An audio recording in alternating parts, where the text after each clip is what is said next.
Imagine trying to explain football to an alien. You would have to say, every week, millions of humans gather inside giant buildings to watch 22 adults chase a ball across some grass. Sometimes nobody even scores. And when that happens, people still spend the next 3 hours arguing about it. They scream at televisions. They insult strangers online. They travel across countries. They spend hundreds of pounds on shirts with another person's name printed on the back. Some even cry, all because a ball crossed or failed to cross a white line. From the outside, football looks completely ridiculous. So why do humans care so much? Because the truth is, football was never really about the ball. Long before stadiums, television cameras, and 100 million pounds transfers, humans survived by belonging to groups. Your group protected you. Your group shared food with you. Your group helped you fight rival groups. Being accepted could mean survival. Being rejected could mean death. Modern life has changed, but the human brain has not changed nearly as quickly. We still want a tribe. We still want colors to wear. We still want songs to sing. And we still want an enemy standing on the opposite side. Football gives us all of that without requiring us to invade another village. Think about how supporters talk. They do not say, Manchester United won. They say, we won, but the supporter did not play. He was sitting on his sofa eating crisps. He did not score. He did not defend. He did not even warm up. Yet somehow the victory belongs to him. And when the team loses, the pain belongs to him too. That is because, over time, the club stops feeling like a separate organization. It becomes part of the supporter's identity. The badge becomes their badge. The history becomes their history. The rivals become their rivals. A person might change jobs, move to another city, lose contact with old friends, but the football club often stays. It connects them to childhood, to family, to a place they once called home. A father takes his son to his first match. The son learns the songs. Years later, he takes his own child. The players change. The managers disappear. The stadium might even be rebuilt. But the ritual continues. And rituals are powerful. Supporters wear the same shirt, walk the same route, sit in the same seat, sing the same songs. Some refuse to wash a lucky jersey. Others believe their team loses whenever they watch with a certain friend. Logically, they know this makes no sense. But football does not live entirely inside logic. It lives inside emotion. And football is unusually good at creating emotion because almost nothing is guaranteed. In many forms of entertainment, the ending has already been decided. A film will play the same way every time. A song will always finish with the same final note. But a football match is alive. A giant club can dominate for 89 minutes. Then one small mistake changes everything. A defender slips. The ball bounces strangely. A substitute nobody expected to play becomes a hero. Or a referee points to the penalty spot, and suddenly millions of people stop breathing at the same time.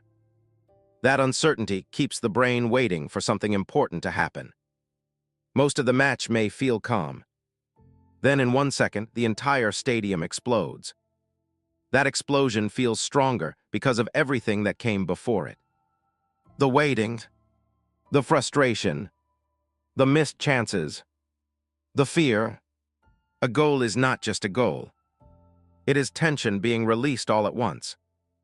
That is why a goal in the final minute feels different from a goal scored when the match is already over. The ball crossed the same line, but the story around it changed the emotion. And humans love stories. Every football match creates one automatically.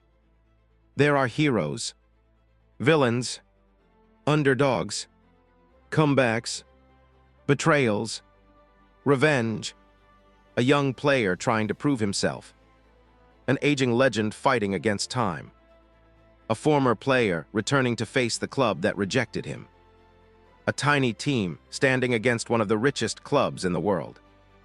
Football turns ordinary people into characters. A goalkeeper can be ignored for the entire match, save one penalty, and become immortal. A striker can score hundreds of goals, miss one important chance, and be remembered for the miss. It is unfair, but stories are rarely fair.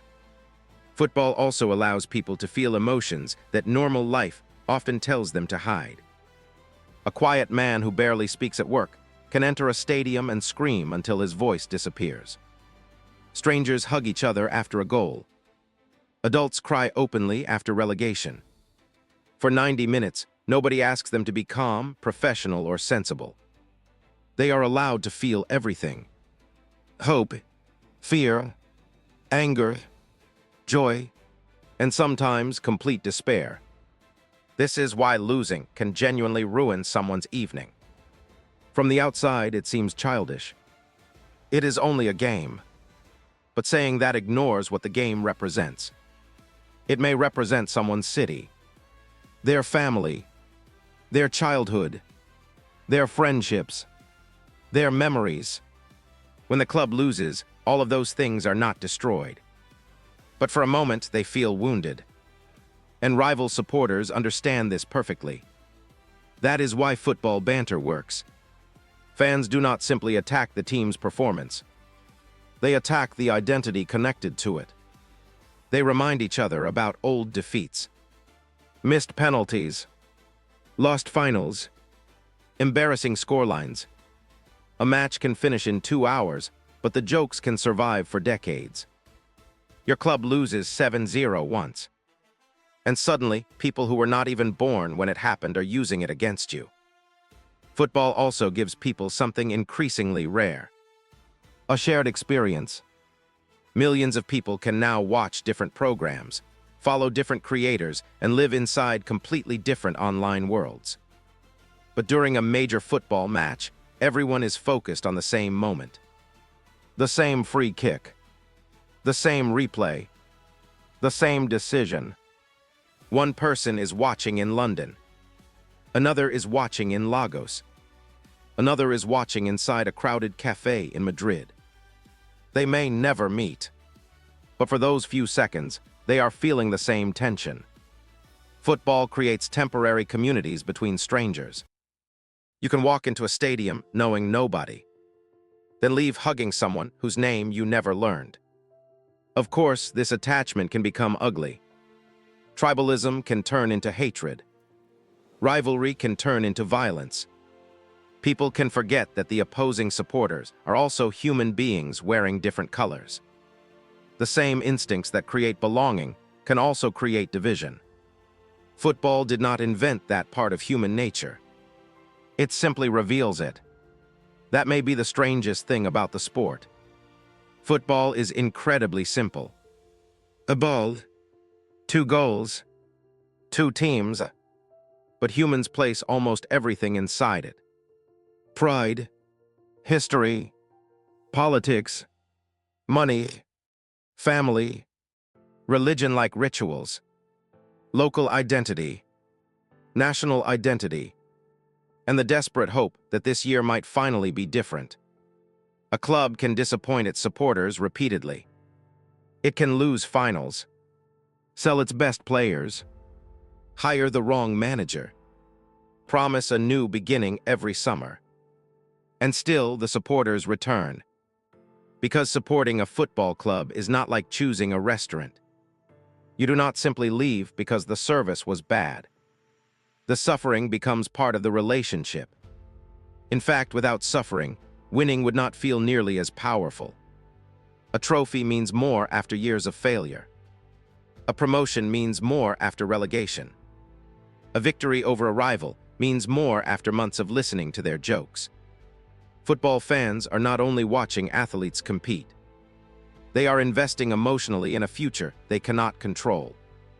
And every new match offers another possibility. Maybe today will be the day.